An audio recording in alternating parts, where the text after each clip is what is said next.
สวัสดีครับพี่น้องทักทายสู่คนครับตอนนี้เวลา3 ทุ่มทางเมืองไทยกับประมาณ10 โมงเช้ากำลังเลิกงานมากครับพี่น้องสิเฮ็ดปนปลานิ่นกินครับสื่อของพี่ใหม่พี่ล่มพรมาเขาบอกว่าใส่น้ำห่อนอย่างเดียวแกะออกมาใส่แต่น้ำห่อนกับพ่อเขาว่าก็ต้องไปเฮ็ดหยังหลายเห็นบ่ครับพี่น้องลวกผักไว้เรียบร้อยแล้วใส่น้ำห่อน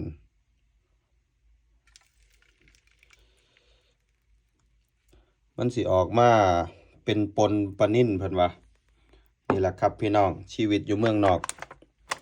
บ่มีเวลาเฮ็ดดอกครับสำเร็จรูปนี่แหละเมื่อวานนี่ก็ซื้ออันนั้นมาครับพี่น้องครับมาก๋วยเตี๋ยวเรือครับพี่น้องกินหมดไวขนาดเลยช่วงนี้เปลืองคักเริ่มแล้วครับพี่น้องให้มันฟองกันโอเคครับพี่น้องครับมากินข้าวเด้อครับผม